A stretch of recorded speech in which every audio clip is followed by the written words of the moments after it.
বা এই শাহাদাই কি জান্নাতের জন্য যথেষ্ট?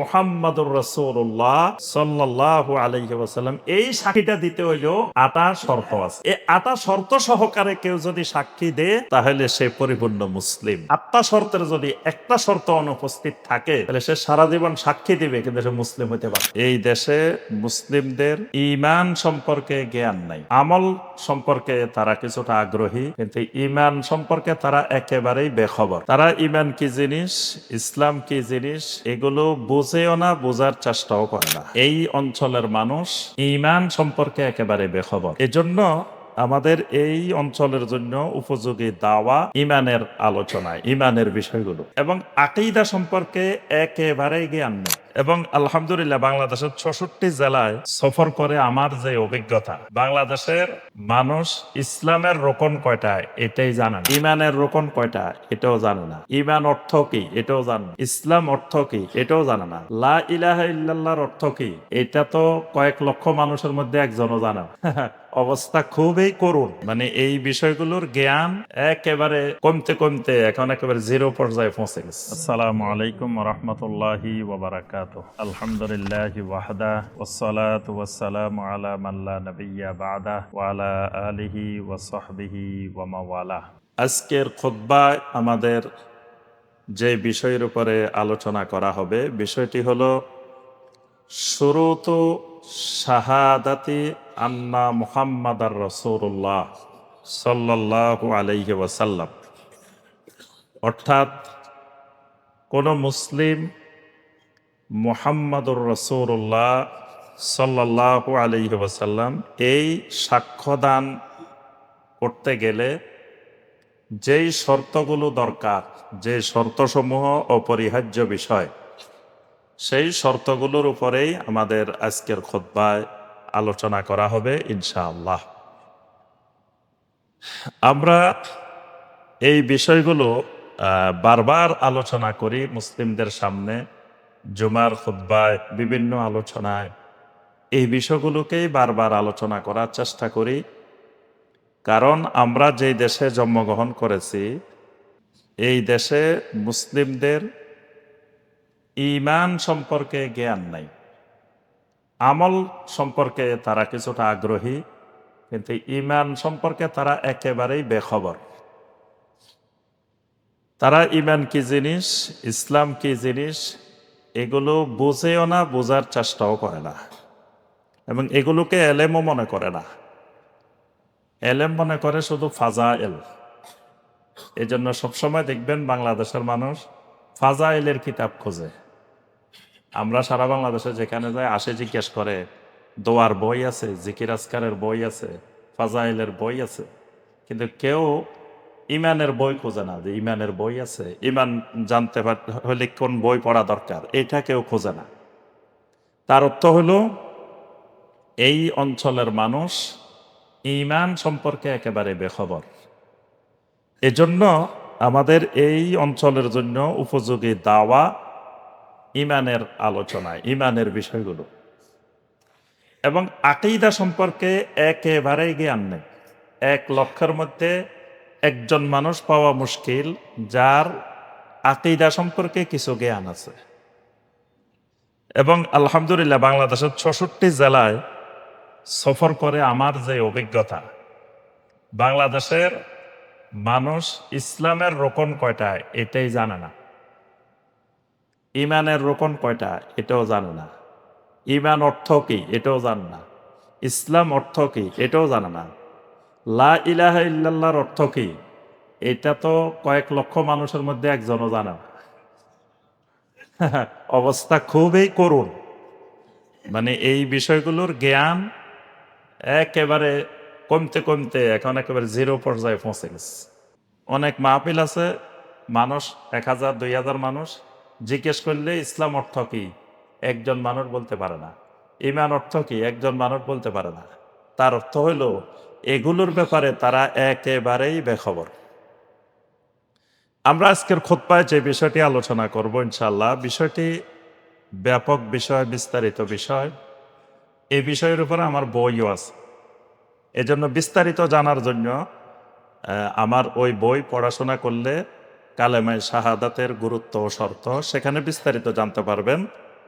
তো শুধু বই থাকলেও বই পড়ে কিন্তু সব বোঝা যায় না, টিচারও লাগে।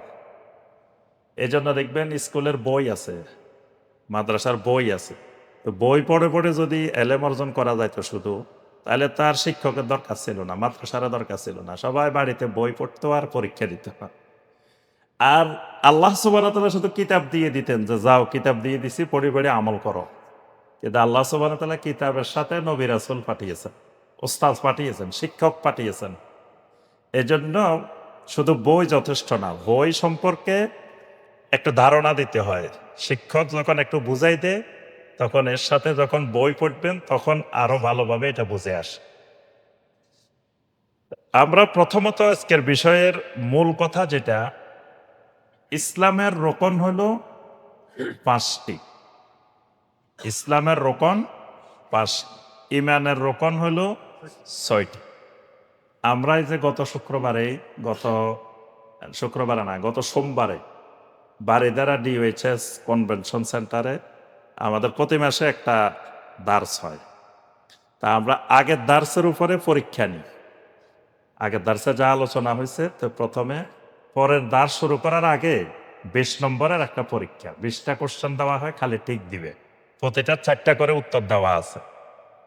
তো সেখানে এই গত সোমবারের প্রশ্ন ছিল যে ইসলামের রোকন কয়টি। তো এখন অনেকেই এখানে দিছে 6টি, মানে ওই ইমানের যে 6টি, ইমানের আর ইসলামের তালগোল পাকাই ফেলছে যে কোনটার 5টা কোনটার 6টা। তো ওখানে 5টাও উত্তর ছিল, 6টাও ছিল। তো অনেকেই দেখলাম যে উত্তর দিছে 6টি, ইসলামের রোকন 6টি। তাহলে বোঝা গেল যে এই সম্পর্কেও মানে ভালো পড়াশোনা হয় নাই। তাহলে ইসলামের রোকন হলো 5টি। তো ইসলামের রোকন মানে কি, মানে ইসলামের এক একটা খুঁটি, এক একটা ফিলার। রোকন এমন জিনিসকে বলা হয় যেই জিনিস ছাড়া ওই জিনিস বাতিল হয়ে যায়, এটার নাম রোকন। ধরেন একটা বিল্ডিং বানাইতে হইলে বিল্ডিং এর কিছু ফিলার লাগে, অপরিহার্য ফিলার, বাস মানে এই ফিলারগুলো না হলে বিল্ডিং এটা থাকবেই না। তো ওই ফিলারগুলোকে বলা হয় রোকন। তো তাহলে ইসলাম দাঁড়িয়ে থাকার জন্য, ইসলাম টিকে থাকার জন্য নবী সাল্লাল্লাহু আলাইহি ওয়াসাল্লাম ঘোষণা করেছেন, বুনিয়াল ইসলাম আলা খামসিন, ইসলামকে প্রতিষ্ঠিত করা হয়েছে, দাঁড় করানো হয়েছে, স্থাপন করা হয়েছে আলা খামসিন, 5টি বিষয়ের উপরে, 5টি জিনিসের উপরে, 5টি খুঁটির উপরে। এই নবী সাল্লাল্লাহু আলাইহি ওয়াসাল্লাম যদি 5 না বলেন, কিয়ামত পর্যন্ত কারো এই ক্ষমতা নাই 5 বলা। মানে সংখ্যাটা কিন্তু আল্লাহ অথবা আল্লাহ রসুল নির্দিষ্ট করে দিতে হবে। আল্লাহ এবং আল্লাহ রসুল নির্দিষ্ট না করলে কিয়ামত পর্যন্ত কেউ নির্দিষ্ট করতে পারবে না, এই অধিকার কারো নাই। এই জন্য অনেকে ওই যে নির্দিষ্ট করে ফেলায় 6টা 7টা 10টা, এই নির্দিষ্ট করা হারাম, করাই যাবে না। তো যেহেতু নবী সাল্লাল্লাহু আলাইহি ওয়াসাল্লাম খামস বলে দিছেন, তাহলে এটার আর বাড়ানো কমানোর সুযোগ নেই। 5টাই ইসলামের রোকন। 1 নম্বর রোকন, আমরা যখন মানুষকে জিজ্ঞাসা করি যে ভাই 1 নম্বর রোকন কি, তো বলে যে কালেমা।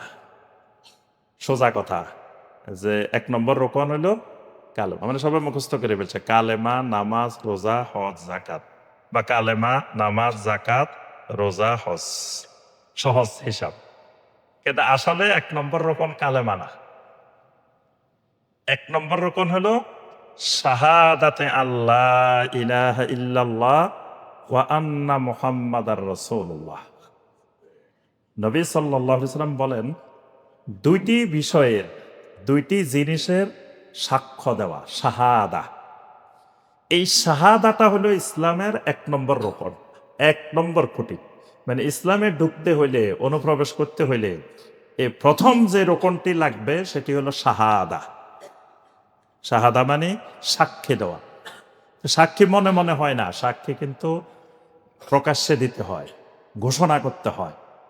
এজন্য ইব্রাহিম আলাইহিস সালাম, দেখবেন ইব্রাহিম আলাইহিস সালামের অনেকগুলা কথা আল্লাহ পাক কোরআনে কারিমে তুলে ধরছেন। ইব্রাহিম আলাইহিস সালামের দোয়া, ইব্রাহিম আলাইহিস সালামের কথা।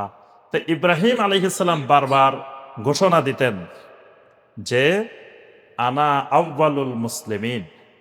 ইব্রাহিম আলাইহিস সালাম ঘোষণা দিতেন আনা বারি মিম্মা তুশরিকুন, যে ঘোষণা দিতেন বারবার, ঘোষণা যে আমি দুনিয়ার প্রথম মুসলিম, মানে দুনিয়াতে মুসলিম কেউ থাকুক আর না থাকুক আমি আছি একজন।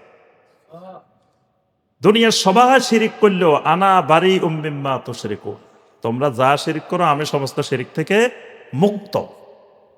তাহলে এগুলা ঘোষণা দিতে হয়, এগুলো ঘোষণার জিনিস। নবী সাল্লাল্লাহু আলাইহি সাল্লামের চাচা আবু তালেব মনে মনে অনেক কিছু জানতো, বাতিজা হক, নবী সাল্লাল্লাহু আলাইহি সাল্লাম সত্য, তারপরে আরো অনেক জিনিস তার জানা ছিল যেগুলো তার লেখনীতে, তার কবিতায় বোঝা যায়। আবু তালেবের দীর্ঘ ৮১ লাইনের কবিতা আছে নবী সাল্লাল্লাহু আলাইহি সাল্লামের প্রশংসা। ওই ৮১ লাইন কবিতা পড়লে দেখবেন আপনার কাছে মনে হবে এই কবিতা যে লিখছে তার থেকে মনে হয় পাক্কা মুসলমান দুনিয়াতে আর নাই। মানে নবী সাল্লাল্লাহু আলাইহি সাল্লামের এত প্রশংসা করছে আবু তালেব। তাহলে বোঝা গেল প্রশংসা এগুলো তো এমনি এমনি আসে নাই, সে জানে নবী সাল্লাল্লাহু আলাইহি সাল্লাম সম্পর্কে সব। কিন্তু যখন নবী সাল্লাল্লাহু আলাইহি সাল্লাম বললেন ইয়া আম্মি কুল লা ইলাহা ইল্লাল্লাহ, চাচা আপনি লা ইলাহা ইল্লাল্লাহর ঘোষণা দেন, শাহাদা দেন, দুনিয়াবাসীর সামনে ঘোষণা দিয়ে যান। তাহলে যদি ঘোষণা দেন উহাজ্জু লাকা বিহা ইনদাল্লাহি ইয়াউমাল কিয়ামাহ, কিয়ামতের দিন আমি আপনার জন্য আল্লাহ সুবহানাহু ওয়া তাআলার কাছে এই কালেমাটাকে দলিল হিসাবে, হুজ্জাত হিসাবে পেশ করব। কিন্তু চাচা শেষ পর্যন্ত বলল যে আনা আলা মিল্লাতে আব্দুল মুত্তালিব, ভাতিজা সব ঠিক আছে, সব ভালো, কিন্তু আমি আমার বাপ দাদা ছাড়তে পারবো না। আমার বাপ আব্দুল মুত্তালিব যে দিকে গেছে আমিও সেই দিকে আছি। ফাকাদ মাতা কাফেরান, সকল আকীদার কিতাবে লেখা আছে এই ঘোষণা দেওয়ার কারণে সে কাফের অবস্থায় মৃত্যুবরণ করছে। তাহলে বোঝা গেল মনে অনেক কিছু জানে বুঝে, কিন্তু শাহাদা না দিলে, ঘোষণা না দিলে মুসলমান হওয়া, মুসলিম হওয়া যায় না। এই জন্য ইসলামের ১ নম্বর রকম শাহাদা, সাক্ষ্য দেওয়া। এই জন্য কেউ জিজ্ঞাসা করলে ইসলামের প্রথম রকম কি, ওই শুধু কালেমা বলা যাবে না, সেটা হলো সাক্ষ্য দেওয়া, শাহাদা। শাহাদাটা ইসলামের ১ নম্বর রকম। শাহাদা দিতে হবে দুইটা জিনিসের। একটা জিনিস হবে শাহাদাতে আল্লাহ ইলাহা ইল্লাল্লাহ, প্রথম সাক্ষ্যটা দিতে হবে লা ইলাহা ইল্লাল্লাহ। আরেকটা সাক্ষ্য দিতে হবে এর সাথে ওয়া আন্না মুহাম্মাদার রাসূলুল্লাহ। তাহলে সাক্ষ্য দিতে হবে দুইটা কালেমা, একটা শাহাদাতে আল্লাহ ইলাহা ইল্লাল্লাহ, মানে একটা সাক্ষ্য দিতে হবে লা ইলাহা ইল্লাল্লাহ, আরেকটা সাক্ষ্য দিতে হবে মুহাম্মাদুর রাসূলুল্লাহ। দুইটা সাক্ষ্য, এই দুইটা সাক্ষ্য ইসলামের ১ নম্বর রকম। এখন কথা হইল একজন ব্যক্তি সাক্ষী দিল, ঘোষণাও দিল, দিলেই কি সে জান্নাতি হয়ে যাবে? এই ঘোষণায় কি জান্নাতের জন্য যথেষ্ট, বা এই শাহাদায় কি জান্নাতের জন্য যথেষ্ট? না। কেন যথেষ্ট না? সূরা আল মুনাফিকুনের ১ নম্বর আয়াত, ইযা জাআকাল মুনাফিকুনা ক্বালু নাশহাদু ইন্নাকা লারাসূলুল্লাহ। যখন মুনাফিকেরা আপনার কাছে আসে তখন জোর গলায় বলে নাশহাদু, আমরা সাক্ষ্য দিচ্ছি, আমরা শাহাদা দিচ্ছি। কি সাক্ষী দিতেছে? ইন্নাকা লারাসূলুল্লাহ, আপনি অবশ্যই অবশ্যই আল্লাহর রাসূল। সাক্ষ্যটা দিচ্ছে মুনাফিকেরা। সাক্ষ্যটা কত শক্ত সাক্ষী, কড়া সাক্ষী। দুইবার বলতেছে আপনি অবশ্যই অবশ্যই আল্লাহর রাসূল, মানে আপনি যে আল্লাহর রাসূল একেবারে যাররা পরিমাণ কোনো সন্দেহ নেই। তাহলে সাক্ষীটা কত মজবুত। আল্লাহ পাক বলছেন ওয়াল্লাহু ইয়ালামু ইন্নাকা লারাসূলু, আমি আল্লাহ ভালো করে জানি আপনি আমার রাসূল, কারণ আপনাকে তো রাসূল বানাইছি আমি। আমি এটা ভালো করে জানি। তবে আমি আল্লাহ তাদের সাক্ষীর মোকাবেলা আমি একটা সাক্ষী দিচ্ছি, ওয়াল্লাহু ইয়াশহাদু ইন্নাল মুনাফিকিনা লাকাযিবুন। আল্লাহ পাক বলেন আমি সাক্ষ্য দিচ্ছি অবশ্যই অবশ্যই এই মুনাফিকগুলো মিথ্যাবাদী। জবানে সাক্ষী দিচ্ছে আপনি আল্লাহ রসুল, কিন্তু ভিতরে সাক্ষী দিচ্ছে না, তার জবানের সাথে কলবের মিল নেই। এই জন্য এরা মুনাফেক। মুনাফেক মানে নাফক। আরব দেশে নফক দেখছেন, যারা হজে গেছেন আমরা গেছেন, নফক। নফক মানে পাহাড়ের ভিতরে দিয়ে যে রাস্তাগুলা, এগুলাকে বলে নফক। নফক ওমর বিন খাত্তাব, নফক ওমক, এরকম নাম আছে নফক। নফক মানে যেটার একদিক দিয়ে ঢুকলে আরেক দিক দিয়ে বের হওয়া যায়, এটাকে বলে নফক। কিছু আছে একদিকে ঢুকবেন আরেক দিকে বের হওয়া যাবে না, এটার নাম হলো গার। যেমন গারে হেরা, গারে সাওর, এগুলো একদিকে ঢুকবেন আরেক দিকে বাইরে হওয়ার রাস্তা নেই, যে দিক দিয়ে ঢুকছেন আবার এদিকে আসা লাগবে। আর নফক মানে পাহাড়ের এক দিক দিয়ে ঢুকবেন আরেক দিক দিয়ে বাইরে যাবেন। দেখবেন মিনা থেকে আসার সময় একটা নফক আছে বড়, এটার একদিক দিয়ে ঢুকবেন আরেক দিক দিয়ে বাইরে এলে হারামের সামনে চলে আসবে। এগুলো হলো নফক। তো মুনাফেকেরা সাক্ষী দে জবানে, আবার এই সাক্ষী বের হয়ে যায়, ভিতরে কলবের মধ্যে স্থির থাকে না, একদিক দিয়ে ঢুকে একদিক দিয়ে বের হয়ে যায়। এই জন্যই এরা মুনাফেক। তাহলে বোঝা গেল এই সাক্ষী দিলেই সে জান্নাতি হয় না। মুনাফেকেরা সাক্ষীটা দিছে, কালেমা ফুটছে, কিন্তু কালেমা পড়েও জান্নাতে যাইতে পারে না। কেন পারল না? কারণ এটা শাহাদা, সাক্ষী দিলেই তো সে মুসলিম, সে জান্নাতি। এখন সাক্ষী দেওয়ার পরেও সে জান্নাতি হতে পারে নাই কেন? এই প্রশ্নটা করা হয়েছিল ওহাব ইবনে মুনাব্বিহ রাহিমাহুল্লাহকে। আলাইসা লা ইলাহা ইল্লাল্লাহ মিফতাহুল জান্নাহ। সবাই এসে ওহাব ইবনে মুনাব্বিহ রাহিমাহুল্লাহকে জিজ্ঞাসা করলেন, আচ্ছা লা ইলাহা ইল্লাল্লাহ কি জান্নাতের চাবি না? তা আমি যদি লা ইলাহা ইল্লাল্লাহর ঘোষণা দিই, শাহাদা দিই, তা আমার কাছে তো জান্নাতের চাবি চলে আসছে। বা চাবি যখন আছে, বা যে কোনো সময় যাই তালা খুলি আমি ঢুকে যেতে পারি, কি আর তো কোনো অসুবিধা থাকার কথা নয়। ওহাব ইবনে মুনাব্বিহ রাহিমাহুল্লাহ একটা সুন্দর উত্তর দিছেন। তিনি বললেন, লিকুল্লি মিফতাহিন লাহু আসনান। লা ইলাহা ইল্লাল্লাহ জান্নাতের চাবি, কথাটা সঠিক, কিন্তু চাবি হইতে হইলে শর্ত হলো চাবির দাঁত থাকা লাগে। চাবির থাকতে হবে কি দাঁত, দাঁত ছাড়া চাবি হয় না। এখন তুমি এমন একটা চাবি নিয়ে গেছো যে চাবির মধ্যে দাঁত নাই, এবার জান্নাতের তালা যত ঘুরাইবা এটা খোলার সম্ভাবনা নাই, কারণ তোমার চাবির তো দাঁতে নাই। চাবির কারিশমাটা হইল দাঁতের মধ্যে, তালার মধ্যে যেই দাঁত, সেই দাঁতের সাথে তোমার চাবির দাঁত যদি মিলে তাহলে ঘুরাইলে খুলে যাব।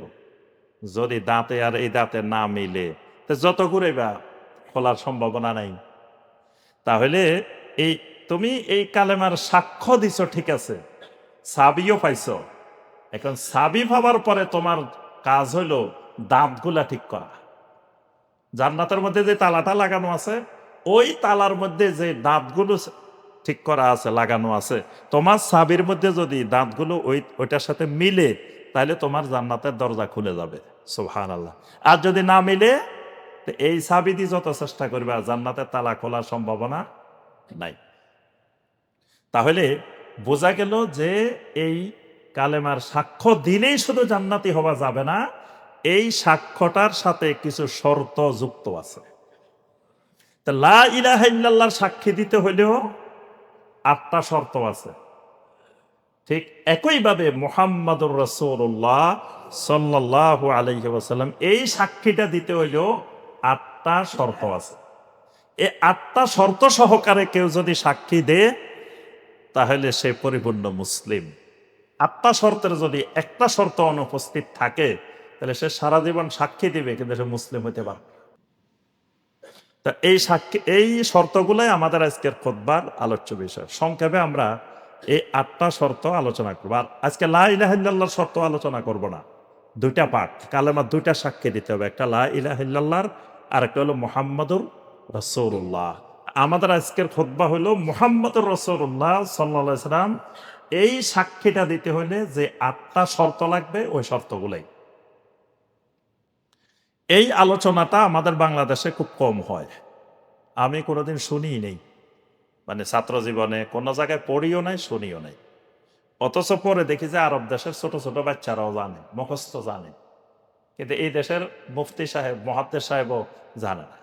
আমি যখন বই লিখছি কালেমে শাহাদাতের গুরুত্ব ও শর্ত, আমাকে অনেক বড় বড় আলেমেরা বলছে, এটা আবার কি বই, এটা তো বুঝলাম না, কালেমে শাহাদাতের আবার শর্ত কি, মানে শর্ত যে আছে এটাই জানে না। অর্থাৎ ইমানের ব্যাপারে এই দেশ একেবারে গাফেল। অথচ এই বিষয়ের উপরে বিশাল বিশাল কিতাব লেখা হয়েছে আরব দুনিয়াতে, কারণ এটা তাওহীদের বিষয়, এটা ইমানের বিষয়। এটা না জানলে ইমান পরিপূর্ণ হবে না। আর এগুলো না জানার কারণে বাংলাদেশের শিরিক বেদাতের একেবারে নিরাপদ আশ্রয়স্থল, যেখানে কোনো ভয় নাই, শিরিক বেদাত একেবারে নিরাপদ মতো অবস্থান করে। এই জন্য কুমিরকে দেখবেন, ওই যে কুকুরও লই যাই দে, ছাগলও দে, মুরগিও দে, দিব্যি আরামে। কুমির পূজা চলতেছে, কুমিরকে মাহবুদ বানাইতেছে, গদার মাছকে মাহবুদ বানাইতেছে, কচ্ছপকে মাহবুদ বানাইতেছে। বাইজিদ বোস্তামির কবর হয়েছে ইরানে, বাংলাদেশে মাজার বানায় ব্যবসা করে।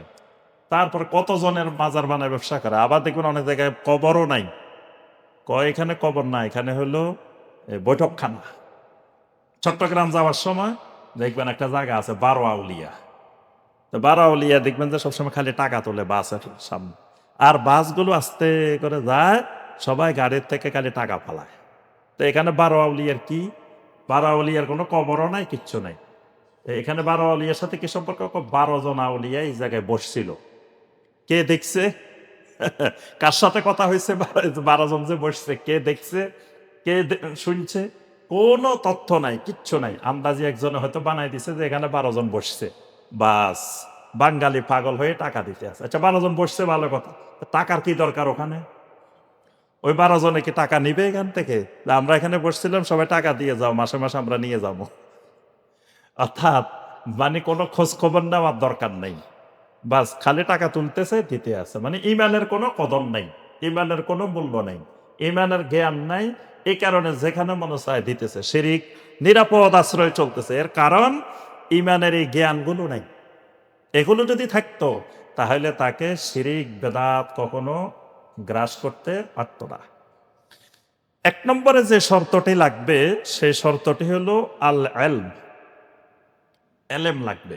মুহাম্মদ রাসূলুল্লাহ সাল্লাল্লাহু আলাইহি সাল্লাম সাক্ষী দিতে হলে এলেম সহকারে সাক্ষী দিতে হবে। এলেম সহকারে সাক্ষী, খালি সাক্ষী দিলেই ইমানদার হবে না। কারণ নবী সাল্লাল্লাহু আলাইহি সাল্লামকে তো আমরা দেখিই নাই, অথচ নবী সাল্লাল্লাহু আলাইহি সাল্লামকে অনেকে সরাসরি দেখছে। আবু জাহেলেরা সরাসরি দেখছে, একবারে পুরা মাথা থেকে পা পর্যন্ত আগাগোড়া সরাসরি স্বচক্ষে দেখছে। নবী সাল্লাল্লাহু আলাইহি সাল্লামকে আমরা যতটুকু হাদিসের মাধ্যমে, কোরআনের মাধ্যমে আমরা চিনি, তার থেকে তারা আরো বেশি চিনছে। কারণ তারা সরাসরি তার আখলাক, তার সমস্ত কিছু তারা সরাসরি দেখছে। কিন্তু দেখার পরেও তারা নবী সাল্লাল্লাহু আলাইহি সাল্লামকে চিনতে পারে নাই, জানতে পারে নাই। তাহলে বোঝা গেল নবী সাল্লাল্লাহু আলাইহি সাল্লামকে জানা, নবী সাল্লাল্লাহু আলাইহি সাল্লামের ব্যাপারে এলেম, এটা কি জিনিস, যেটা ইমানের একটা অপরিহার্য শর্ত। যে মুহাম্মদুর রাসূলুল্লাহ সাল্লাল্লাহু আলাইহি সাল্লাম সাক্ষ্য দিতে হইলে এই এলেম সহকারে সাক্ষ্য দিতে হবে। তাহলে বোঝা গেল শুধু মুহাম্মদুর রাসূলুল্লাহ সাল্লাল্লাহু আলাইহি সাল্লাম সাক্ষ্য দিলেই ইমানের জন্য যথেষ্ট না। মুহাম্মদুর রাসূলুল্লাহ সাল্লাল্লাহু আলাইহি সাল্লামের এলেম লাগবে। এলেম, এলেমটা কি? প্রথম এলেম লাগবে যে মুহাম্মদুর রাসূলুল্লাহকে মানতে হবে কেন,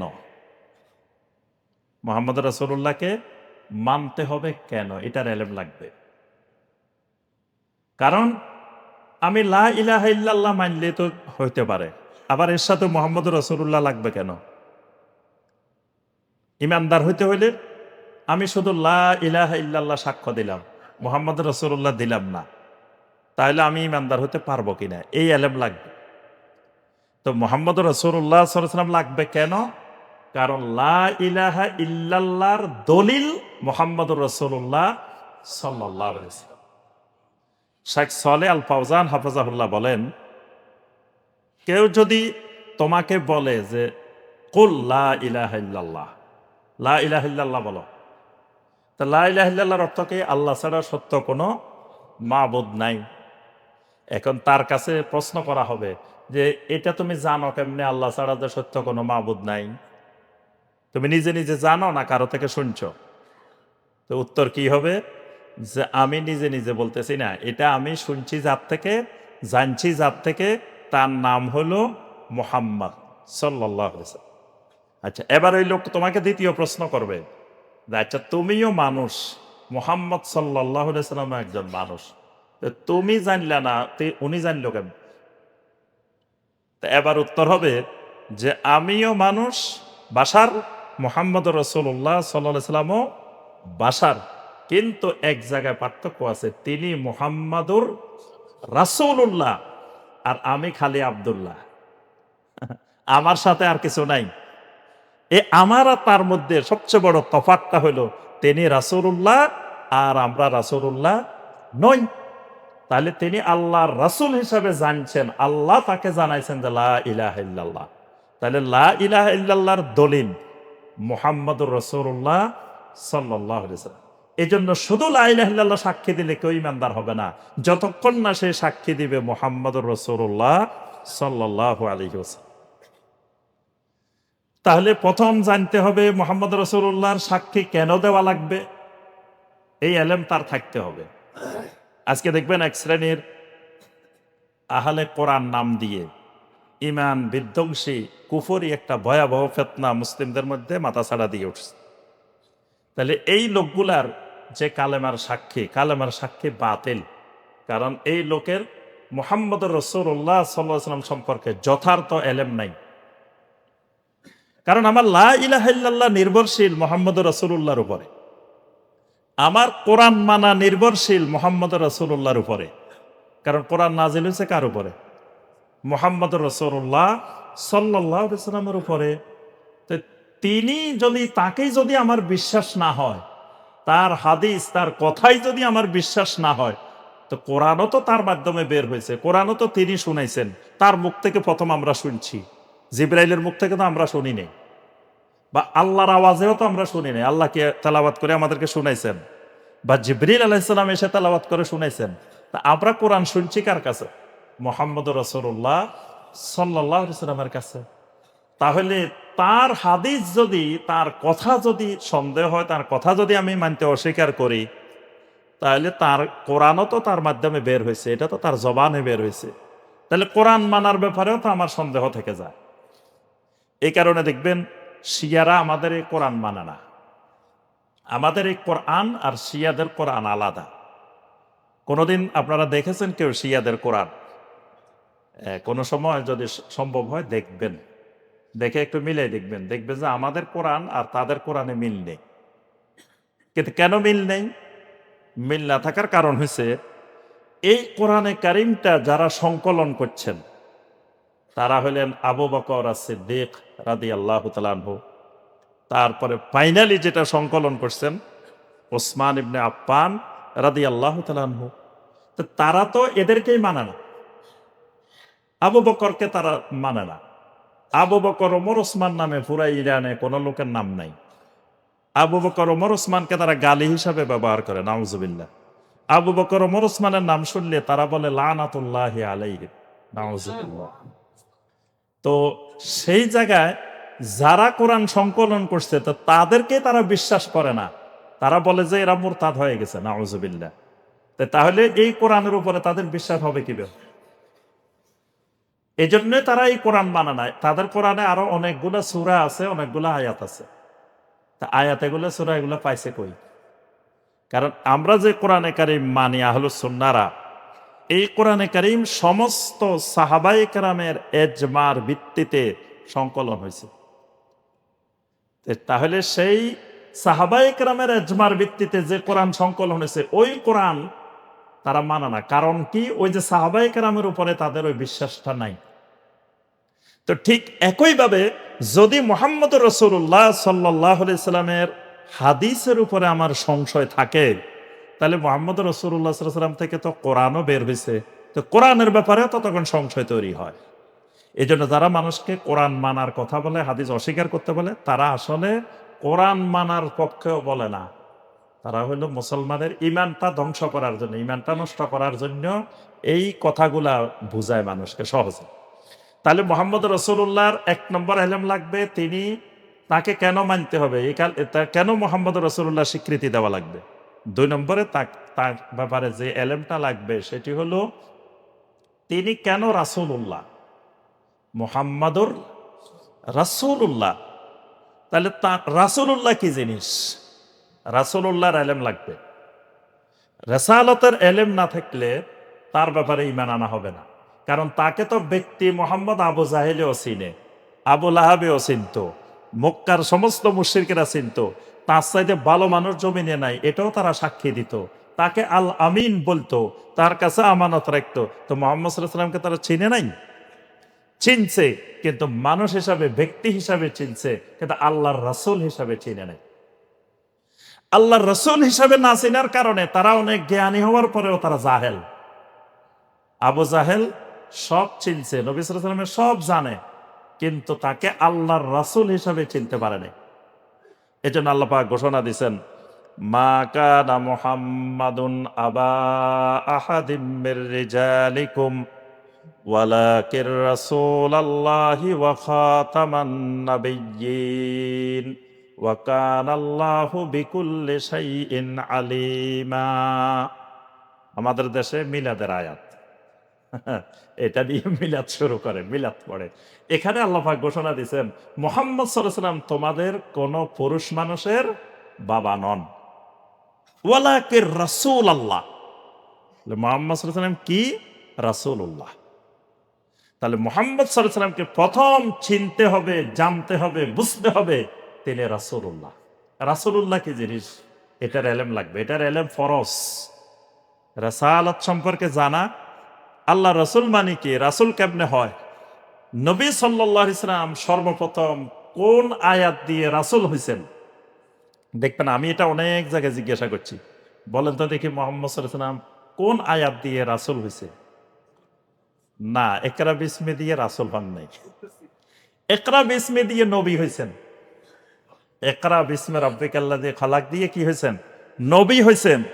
রাসূল হইছেন ইয়া আইয়ুহাল মুদ্দাসসির কুম ফাআনজির ওয়া রাব্বাকা ফাকাব্বির ওয়া সিয়াবাকা ফাতাহহির।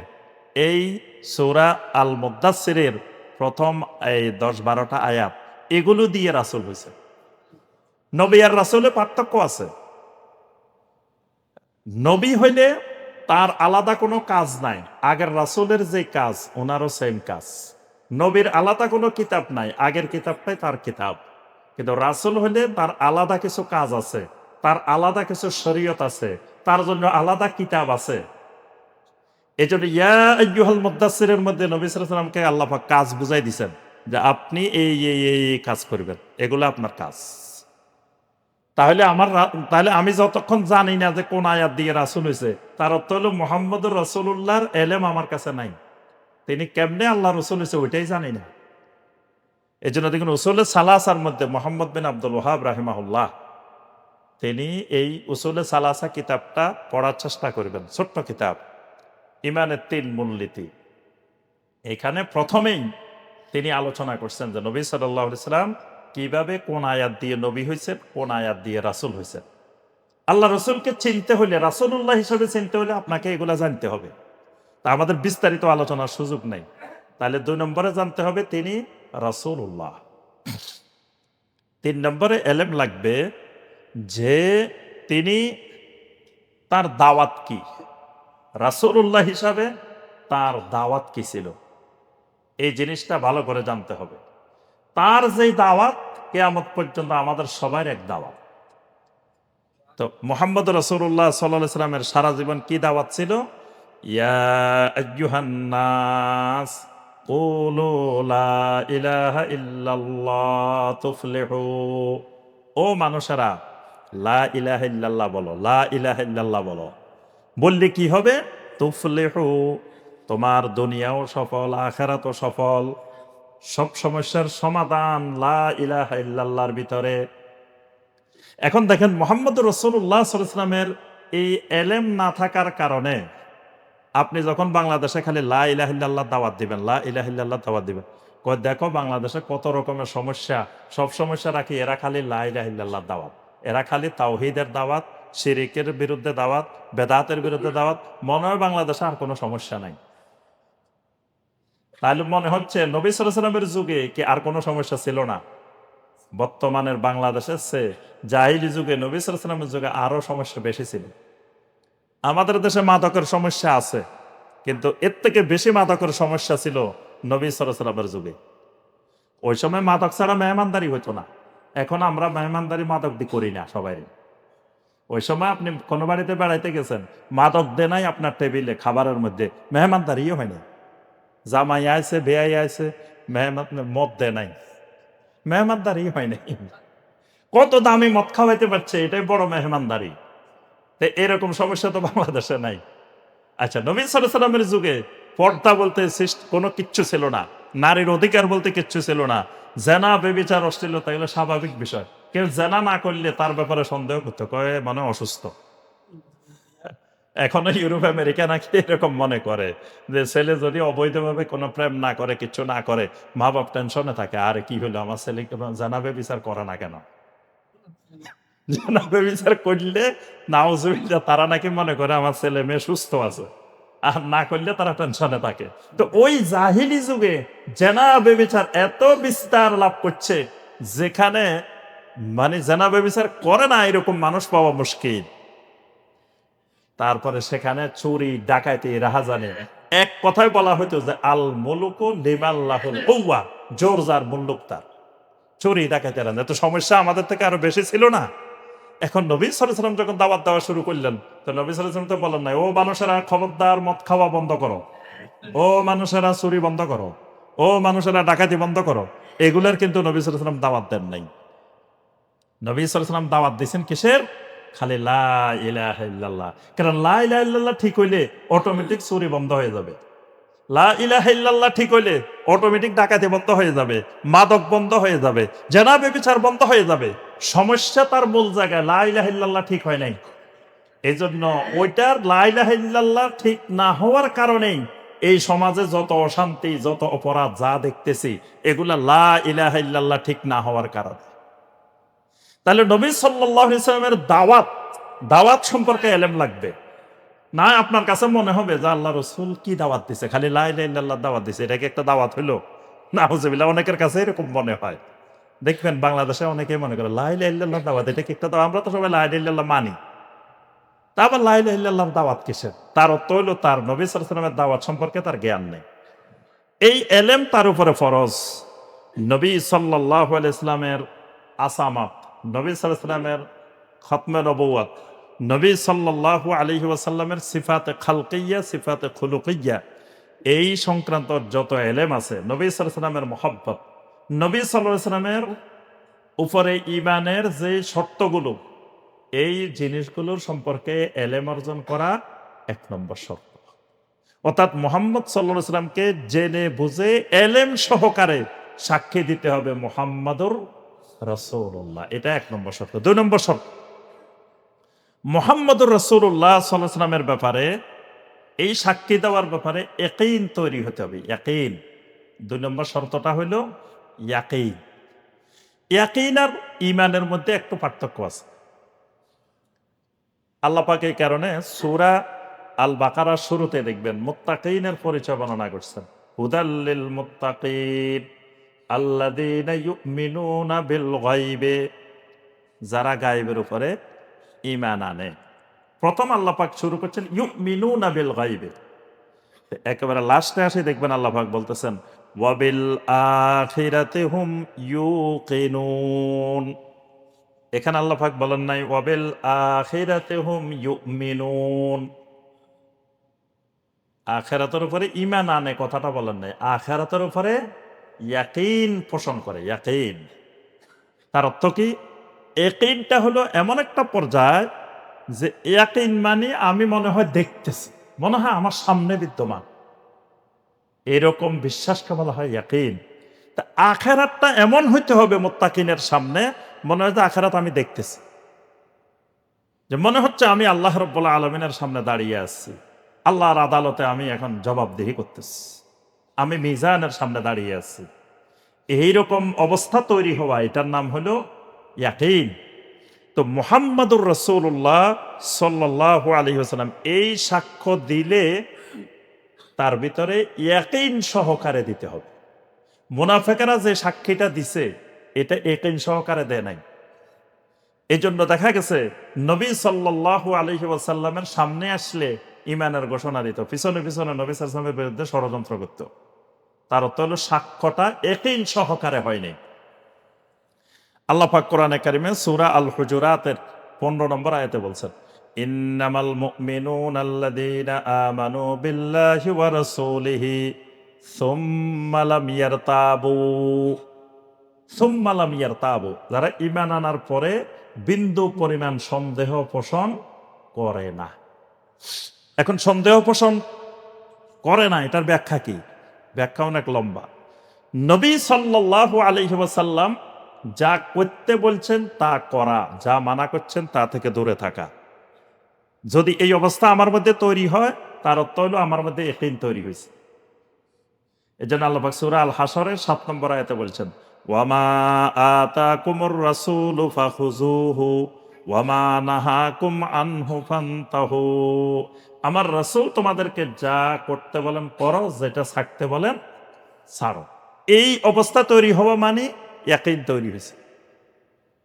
আল্লাহ রসুলের কোনো ফয়সালা সিদ্ধান্ত পাওয়ার পরে কারো মন যদি পরিতৃপ্ত হইতে না পারে, মানে রাসূলের সহি হাদিস পাইছে, রাসূলের সিদ্ধান্ত পাইছে, আল্লাহ রসুলের ফয়সালা পাইছে, এরপরেও তার মন পরিতৃপ্ত না, এই সিদ্ধান্ত মানতে পারতেছে না, তাহলে তার ভিতরে ইয়াকিন তৈরি হয়নি।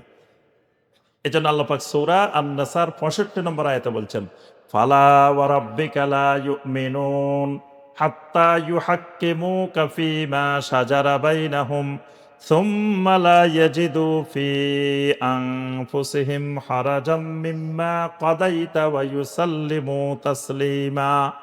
আপনার রবের কসম, এই লোক কোনোদিন ঈমানদার না, যেই লোককে আল্লাহ রসুল কোনো ফয়সালা দেওয়ার পরে সে তার মনের মধ্যে দ্বিধা সংকোচ রেখে দিছে, সন্তুষ্ট চিত্তে মেনে নিতে পারে নাই, এই লোক ঈমানদার না।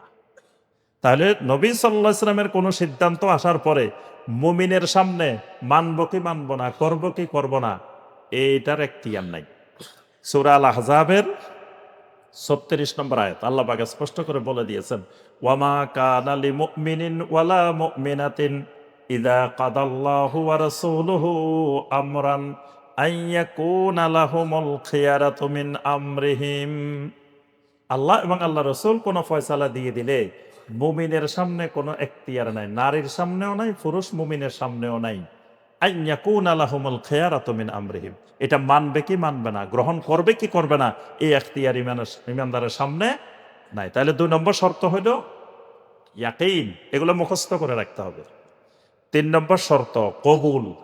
3 নম্বর শর্ত কবুল। কবুল আমরা সহজেই বুঝি, কারণ বিয়ে করতে গেলে সবাই কি বলি, আলহামদুলিল্লাহ কবুল করলাম। তো এই কথা বলতে গেলে মনে মনে খুশিও লাগে, আবার দেখবেন যে কান্নাও আসে, দুটাই আছে কবুলের মধ্যে। এই কবুলটা ঈমানের একটা গুরুত্বপূর্ণ শর্ত। কবুল, কবুল মানে কি? কবুল মানে গ্রহণ করা।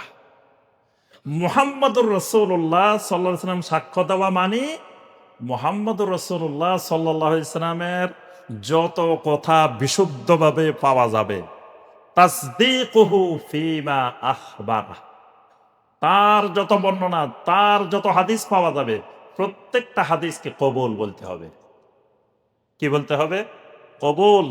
এই কথা বলার সুযোগ নাই, আল্লাহ রসুলের হাদিস থাকলে কি হবে, আমার মাযহাবে নাই, কবুল করতে পারলাম না, হাদিস এটা কবুল করতে পারলাম না। আল্লাহ রসুল বলছেন, মসজিদে ঢুকলে 2 রাকাত পড়ার আগে খবরদার ফালা ইয়াজলিস, বসা যাবে না। আপনি কইলেন যে না আমি বসে যাবো, কি হয়েছে? রাসূলের নির্দেশ অমান্য করে আপনি কবুল বলতে পারেন না এই নির্দেশের সামনে। এভাবে একটা দুটা না, নবী সাল্লাল্লাহু আলাইহি ওয়াসাল্লামের যত সহিহ হাদিস পাওয়া যাবে সকল হাদিসের সামনে ইমানদারের শর্ত হইল ক্বালু সামি'না ওয়া আতা'না গুফরানাকা রাব্বানা ওয়া ইলাইকাল মাসির। ইমানদার যখন আল্লাহর আয়াত পাবে, আল্লাহর কথা পাবে, নবী সাল্লাল্লাহু আলাইহি ওয়াসাল্লামের কথা পাবে, ইমানদারের উত্তর হবে সামি'না ওয়া আতা'না, শুনলাম আর মানলাম। মুনাফিকের কথা হবে সামি'না ওয়া আসাইনা, শুনলাম মানলাম না, শুনলাম মানলাম না। এটা হলো মুনাফিকের কথা। আর ইমানদারের কথা হবে সামি'না ওয়া আতা'না। এখন নবী সাল্লাল্লাহু আলাইহি ওয়াসাল্লামের যে কোনো সহিহ হাদিস, সেটা আমার মাযহাবে থাকুক আর না থাকুক, সেটাকে কবুল বলতে হবে। কবুল না বললে মুহাম্মদ রাসূলুল্লাহ সাল্লাল্লাহু আলাইহি ওয়াসাল্লামের উপরে সাক্ষ্য সারা জীবন দিলেও কাজ হবে না। কারণ আমি মুহাম্মদ রাসূলুল্লাহর কথাই মানতে পারতেছি না, তো তাইলে আমি সাক্ষ্য দিলাম কেমনে তিনি আল্লাহ রাসূল? আমার এই সাক্ষ্য পরিপূর্ণ হয় নাই। এ ব্যাপারে কোরআনে কারিমের অনেক আয়াত আছে। আল্লাহ এবং আল্লাহ রসুলের উপরে দুনিয়ার কাউকে প্রাধান্য দেওয়া যাবে না। ইয়া আইয়ুহাল্লাযীনা আমানু লা তুকাদ্দিমু বাইনা ইয়াদাইল্লাহি ওয়া রাসূলিহি, সূরা আল হুজুরাতের 1 নম্বর আয়াত। আল্লাহ এবং রাসূলের থেকে কাউকে অগ্রগামী করি না। তাহলে রাসূলের চেয়ে আমার ইমাম বড় হইতে পারে না, কারণ সকল ইমামের ইমাম, ইমামুল মুত্তাকিন, ইমামুল মুরসালিন, সাইয়্যিদুল মুরসালিন মুহাম্মদ রাসূলুল্লাহ সাল্লাল্লাহু আলাইহি ওয়াসাল্লাম। দুনিয়ার সমস্ত ইমাম যদি এক পাল্লায় দেওয়া হয়, নবী সাল্লাল্লাহু আলাইহি ওয়াসাল্লামের পা মোবারকের সাথে যে ধুলা লাগতো, সে ধুলা সমান হবে না। তাহলে কোথায় মুহাম্মদ রাসূলুল্লাহ সাল্লাল্লাহু আলাইহি ওয়াসাল্লাম, কোথায় আমাদের অন্য ইমাম? ইমামদের সম্মান আছে, আমরা সম্মান করব, তাদের আনুগত্য করব। কিন্তু রাসূলুল্লাহ সাল্লাল্লাহু আলাইহি ওয়াসাল্লামের হাদিসের, সহিহ হাদিসের বিপরীত যদি হয়, ইমামের কথা বাদ, আমার রাসূলের কথা কবুল। এই মানসিকতা যতক্ষণ তৈরি না হবে, ততক্ষণ কেউ ওই মুহাম্মদ রাসূলুল্লাহ সাক্ষী দেওয়ার শর্তটা ফিল আপ হবে না। 4 নম্বর আল ইনকিয়াদ। ইনকিয়াদ মানে মেনে নেওয়া। ইনকিয়াদ মানে গলার মধ্যে মাপলার ফেসাই নেওয়া। মাপলার ফেসানি বুঝেন তো? আগের মুরব্বীরা ভালো জানে। আগের জামানায় শীতের দিনে মাপলার ব্যবহার করত। এখন মাপলারের প্রচলন কমে গেছে। আগে পাকিস্তান থেকে আমরা ছোটবেলায় দেখতাম বিভিন্ন ধরনের মাপলার আসতো। এই মাপলারগুলো গরম ছিল, খুব মুরব্বীরা পছন্দ করতো পাকিস্তানি মাপলার এগুলা। এখন নাই বর্তমানে। তো এই যে মাপলার কি করে, গলার মধ্যে, মাথার মধ্যে মানুষ কি করে, ফেসাই রাখে। এটাকে আরবিতে বলে ইনকিয়াদ। ইনকিয়াদ মানে এই নবী সাল্লাল্লাহু আলাইহি ওয়াসাল্লামের কথাগুলোকে, সহিহ হাদিসগুলোকে সবসময় ফেসায় রাখতে হবে। মানে একজন মুসলিমের কদম বকদম, চলা ফেরা, উঠা বসা, খাওয়া দাওয়া, সর্বক্ষেত্রে সুন্নাহ আর সুন্নাহ, সুন্নাহ আর সুন্নাহ, সুন্নাহ আর সুন্নাহ। কথা বলতে গেলে সুন্নাহর প্রতিফলন হবে। যেমন নবী সাল্লাল্লাহু আলাইহি ওয়াসাল্লামের সুন্নাহ আসসালামু কাবলাল কালাম, কথা বলার আগে, শুরু করার আগে সালাম, এটা হলো সুন্নাহ। এখানে আমি কি করলাম, কথা শুরু করলাম, শুরু করি সবারই বললাম সম্মানিত মেহমানবৃন্দ, সভাপতি সাহেব, সেক্রেটারি সাহেব, অমুক সাহেব, সব বলি তলি আপনাদের সবাইকে সংগ্রামী সালাম, আসসালামু আলাইকুম ওয়া রাহমাতুল্লাহ। তার অর্থ হইল কি, রাসূলের সুন্নাহ থেকে দূরে সরে গেছে। আল্লাহ রাসূলের সুন্নাহকে এখানে আমি ইনকিয়াদ করি নাই, মেনে নিতে পারি নাই। মানে আমার নিজের মন গড়া সালামের পদ্ধতি বানাই ফেলছি। ইমানদার যখন সাক্ষী দিবে মুহাম্মদুর রাসূলুল্লাহ সাল্লাল্লাহু আলাইহি ওয়াসাল্লাম, তখন ইমানদারের সালামটা কখন দিতে হবে এটাও শিখতে হবে রাসূল থেকে। বাথরুমে গেছে, বাথরুমে কেমনে বাথরুমের কাজগুলো করবে এটাও শিখতে হবে মুহাম্মদুর রাসূলুল্লাহ সাল্লাল্লাহু আলাইহি ওয়াসাল্লাম থেকে। আর এর বাইরে কারো থেকে শিখার উপায় নেই। কারণ আমি সাক্ষ্য দিছি মুহাম্মদুর রাসূলুল্লাহ সাল্লাল্লাহু আলাইহি ওয়াসাল্লাম। তাহলে আমার জীবনের প্রত্যেকটি কর্মকাণ্ড ওই মুহাম্মদুর রাসূলুল্লাহ সাল্লাল্লাহু আলাইহি ওয়াসাল্লামের আদর্শের প্রতিফলন হইতে হবে। এবং দুনিয়ার সকল আদর্শের চাইতে মুহাম্মদুর রাসূলুল্লাহ সাল্লাল্লাহু আলাইহি ওয়াসাল্লামের আদর্শকে শ্রেষ্ঠ মনে করতে হবে, সেরা মনে করতে হবে। এজন্য নবী সাল্লাল্লাহু আলাইহি ওয়াসাল্লাম সবসময় খুতবা শুরুতে কি বলতেন? আম্মা বাদ ফা ইন্না খায়রাল হাদিসে কিতাবুল্লাহ ওয়া খায়রাল হাদিয়ে হাদিয়ু মুহাম্মাদিন সাল্লাল্লাহু আলাইহি ওয়াসাল্লাম। এখন মুহাম্মদ সাল্লাল্লাহু আলাইহি ওয়াসাল্লামের হেদায়েতের চাইতে অন্য কারো হেদায়েত বা অন্য কোনো আদর্শ, অন্য কোনো সংস্কৃতি আমার কাছে যদি শ্রেষ্ঠ মনে হয়, সেরা মনে হয়, ঈমান নেই। পহেলা বৈশাখ আসছে, কতজন কত কায়দায় পয়লা বৈশাখ পালন করতেছে। এখন ইসলামী পয়লা বৈশাখ, কয়দিন পরে দেখেন ইসলামী সিনেমা, তারপরে ইসলামী এটা সব ইসলাম, ইসলামী সুদ, ইসলামী ঘোষ, এই সব ইসলামী। সবকিছুর আগে ইসলাম লেগে যাবে, মাদকের আগেও লেগে যেতে পারে ইসলামী মাদক। হ্যাঁ, এরকম হয়ে যেতে পারে। নবী সাল্লাল্লাহু আলাইহি ওয়াসাল্লাম বলেছেন কিয়ামতের আগে ইউসাম্মুনাহা বিগাইরি ইসমিহা, মানুষ মদ পান করবে কিন্তু মদকে মদ নাম দিবে না, অন্য নামে মদ পান করবে। ঠিক সুদকে মানুষ সুদ খাবে বিভিন্ন নামে নামে। এখন কথা হলো এই যে পয়লা বৈশাখ, এটা যে কুফরি সংস্কৃতি, বিজাতীয় সংস্কৃতি, এই ব্যাপারে কোনো মুসলিমের পৃথিবীর কোনো আলেমের দ্বিমত নাই। সবাই একমত যে এটা কুফরি সংস্কৃতি, এটা বিজাতীয় সংস্কৃতি, এটার মধ্যে অসংখ্য শিরিক কুফর মিশ্রিত আছে। এখন আল্লাহ রসুল সাল্লাল্লাহু আলাইহি সাল্লাম স্পষ্ট ভাষায় নববর্ষ পালন করাকে হারাম ঘোষণা করছে। কারণ নবী সাল্লাল্লাহু আলাইহি ওয়াসাল্লাম মদিনায় গেছেন, সেখানে নববর্ষের উৎসব ছিল। নবী সাল্লাল্লাহু আলাইহি সাল্লাম এটাকে নিষিদ্ধ করে দিয়েছেন কিয়ামত পর্যন্ত। বাংলা, আরবি, ইংরেজি কোন ধরনের নববর্ষ ইসলামে পালন করার সুযোগ নাই। সব ধরনের নববর্ষ পালন করা হারাম। কেউ যদি পয়লা মুহররম আরবি নববর্ষ পালন করে, এটাও হারাম। কারণ নববর্ষকে চিরতরে কিয়ামত পর্যন্ত হারাম করা হয়েছে। নববর্ষ হারাম হয়ে ইসলামে ঈদুল ফিতর আর ঈদুল আজহা আসছে। ওই দুটার পরিবর্তে নাইরোজ আর মাহারাজান, দুটার পরিবর্তে আসছে ঈদুল ফিতর, ঈদুল আজহা। তাহলে যদি রাসূলুল্লাহ সাল্লাল্লাহু আলাইহি ওয়াসাল্লামের সাক্ষ্যদানের মধ্যে আমার এনকিয়াত থাকে, তাহলে দেশীয় সংস্কৃতি, অমুক সংস্কৃতি, তমুক সংস্কৃতি সব একদিকে, আমার রাসূলের আদর্শ সবার উপরে। আমার রাসূল এটা করতে মানা করছেন, এটা করার সুযোগ আমার নাই। এটাকে বলে এনকিয়াত। 5 নম্বর as-সিদক। সিদক মানে সত্যবাদিতা। আমি যে এই সাক্ষ্যটা দিচ্ছি মুহাম্মদ রাসূলুল্লাহ সাল্লাল্লাহু আলাইহি ওয়াসাল্লাম, এই সাক্ষ্যের ভিতরে সততা থাকতে হবে, সত্যবাদিতা থাকতে হবে। সত্যবাদিতাটা 3 ক্ষেত্রে থাকতে হবে। as-সিদকু ফিল আকওয়াল, আমার বলার মধ্যে সততা থাকতে হবে, আমার কলবের মধ্যে সততা থাকতে হবে, আমার কাজে কর্মে সততা থাকতে হবে। এই জন্য দেখবেন এই 3 ব্যাপারে কোরআনে কারিমের অনেক আয়াত আছে। ইয়া আইয়ুহাল্লাযীনা আমানু লিমা তাকুলুনা মা লা তাফআলুন। তার অর্থ হলো তুমি যেটা বলছো সেটা করো না কেন? তাহলে কথা বলা আর করার মধ্যে সততা নাই, বলে একটা করে আরেকটা। তারপরে দেখবেন আহজাবের যুদ্ধে, খন্দকের যুদ্ধে আল্লাহ পাক বলছেন ওয়ালাম্মা রাআল আহজাব, যখন তারা কাফের শত্রুদেরকে দেখতে পাইছে, তখন তাদের ঈমান আরো বেড়ে গেছে। এই ঈমান বেড়ে যাওয়ার কারণ কি? তাদের অন্তরে সততা, ঈমানের সততা। তাদের ঈমান তাদেরকে উজ্জীবিত করে দিচ্ছে, শক্তিশালী করে দিচ্ছে।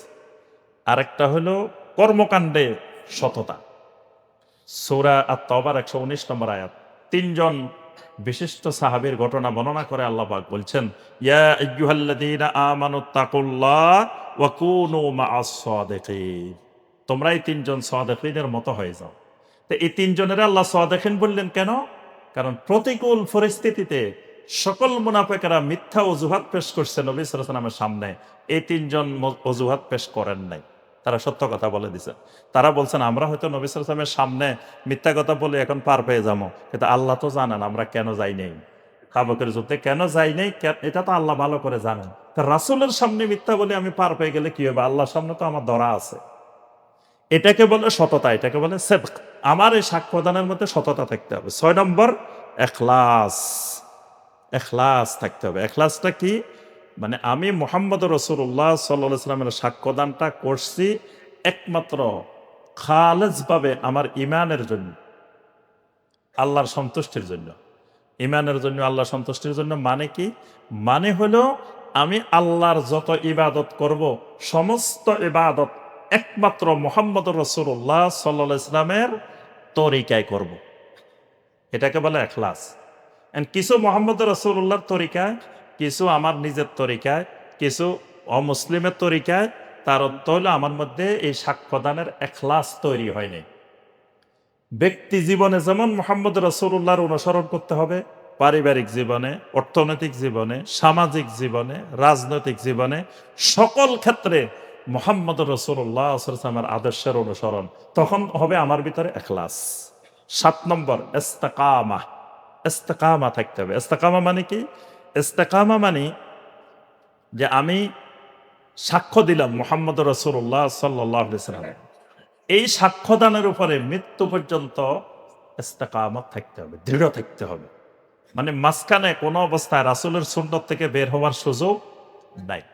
যদি কেউ মনে করে যে সুন্নত বিরোধী কাজ, যেমন গান বাজনা করে, ঢোল বাদ্য বাজায়, তো কিরে ভাই এটা করেন কেন? এটা মারেফতে হালাল, এটা শরীয়তে হারাম, মারেফতে হালাল। তো তার অর্থ কি এই লোকটা মুহাম্মদ সাল্লাল্লাহু আলাইহি সাল্লামের শরীয়ত থেকে, মুহাম্মদ সাল্লাল্লাহু আলাইহি সাল্লাম যে শরীয়ত নিয়ে আসছেন সেই শরীয়ত থেকে বের হয়ে গেছে। এই বের হওয়ার সুযোগ নাই মৃত্যু পর্যন্ত। মুহাম্মদ রাসূলুল্লাহ সাল্লাল্লাহু আলাইহি ওয়াসাল্লামের শরীয়ত থেকে এক কদম বের হওয়ার সুযোগ কারো নাই। যদি বের হয়ে যায় তার অর্থ হলো তার মধ্যে ইস্তেকামত নাই। ইস্তেকামত না হলে সেই ঈমান নিয়ে কবরে যেতে পারবে না। ৮ নম্বর শর্ত যেটা, সেটি হলো আল মাহাব্বাহ। মানে লা ইলাহা ইল্লাল্লাহ বলার পরে যেমন আল্লাহর মহব্বত হবে সবার ঊর্ধ্বে, ঠিক মুহাম্মদ রাসূলুল্লাহ সাল্লাল্লাহু আলাইহি ওয়াসাল্লামের সাক্ষ্য দেওয়ার পরে সবার ঊর্ধ্বে হবে মুহাম্মদ রাসূলুল্লাহ সাল্লাল্লাহু আলাইহি ওয়াসাল্লামের মহাব্বাহ। এই জন্য নবী সাল্লাল্লাহু আলাইহি ওয়াসাল্লাম বলছেন, লা ইউমিনু আহাদুকুম হাত্তা আকুনা আহাব্বা ইলাইহি মিন ওয়ালিদিহি ওয়া ওয়ালাদিহি ওয়ান নাসি আজমাইন। যতক্ষণ পর্যন্ত না আমি নবী তোমার মা বাবার চাইতে, ছেলেমেয়ের চাইতে, দুনিয়ার সকল মানুষের চাইতে বেশি মহব্বতের না হব, ততক্ষণ তোমরা ঈমানদার হইতে পারবে না। এটা ঈমানের অন্যতম শর্ত, মহব্বা। তাহলে নবী সাল্লাল্লাহু আলাইহি ওয়াসাল্লামের মহব্বত আল্লাহর পরে, দুনিয়ার সমস্ত মাখলুকের উপরে, এমনকি আমার জীবনের চাইতেও নবী সাল্লাল্লাহু আলাইহি ওয়াসাল্লামের মহব্বত বেশি হইতে হবে। এই মহব্বত না হইলেও ওই সাক্ষ্যদানে কোনো কাজ হবে না। তাহলে এই ৮টা গুরুত্বপূর্ণ শর্ত, এই শর্তগুলো আমরা আরো বিস্তারিত জেনে আমরা এগুলো নিজেরা মেনে নিব, পাশাপাশি আমাদের জীবনকে এই সাক্ষ্যদানের আলোকে পরিবর্তন করে নিব। আর দাওয়াত দিতে হইলে মানুষের কাছে আগে নিজে বুঝতে হবে ভালো করে, তারপরে এই জিনিসগুলারই দাওয়াত দিব আমরা। আর সমাজের অনেক মানুষ মনে করে আমাদের আর কোনো কাজ নাই, আমরা খালি যাই যে কি করি, ওই জোরে আমিন বলাই, বুকে হাত বান্ধাই, রাফলিয়া দেন করে, মনে হয় এগুলোই আমাদের দাওয়াত। এগুলো আমাদের দাওয়াত নয়। ইখতিলাফি মাসালা নিয়ে মানুষের মধ্যে বিভিন্ন ধরনের বিষয় তৈরি করা, এটা দাওয়াতের বিষয় না। দাওয়াতের বিষয় হবে ঈমান, দাওয়াতের বিষয় হবে তাওহীদ। তাহলে এই দাওয়াতের বিষয় আমি আপনি যে কালেমাটা সাক্ষ্য দিলাম, এই দেশের এত কোটি কোটি মানুষ সাক্ষ্য দিল, কিন্তু সাক্ষ্যের সাথে যে শর্ত থাকতে হবে, লা ইলাহা ইল্লাল্লাহর সাথে ৮টা শর্ত থাকতে হবে, মুহাম্মদ রাসূলুল্লাহর সাথে ৮টা শর্ত থাকতে হবে, এই শর্তগুলো তো এই দেশের মুসলমান জানে না। তাহলে আমার আপনার দাওয়াতের বিষয় হবে তাদেরকে এই শর্তগুলো জানানো, এবং যেই শর্ত গ্যাপ আছে, মানুষ শিরিক করতেছে, বেদাত করতেছে, হারাম কাজ করতেছে, কবিরা গুনাহ করতেছে, এই শর্তগুলো গ্যাপ হওয়ার কারণ। এই শর্তগুলো ফিল আপ হইলে তারপরে জিন্দেগি পরিবর্তন হয়ে যাবে। আল্লাহ রাব্বুল আলামিন আমাদের সবাইকে এই সাক্ষ্যদানের শর্তগুলো জানার, বোঝার, মানার, দাওয়াত দেওয়ার আল্লাহ পাক তৌফিক দান করুন। আল্লাহ পাক আমাদেরকে তাওহীদের উপরে মৃত্যু পর্যন্ত ইস্তেকামত থাকার তৌফিক দিন। তাওহীদ নিয়ে আল্লাহ পাক আমাদেরকে কবরে যাওয়ার তৌফিক দান করুন। আমিন ইয়া রাব্বাল আলামিন। আকুলু কাওলি হাযা ওয়া আস্তাগফিরুল্লাহ লি ওয়া লাকুম ফাস্তাগফিরুহু ইন্নাহু হুয়াত তাওয়াবুর রহিম।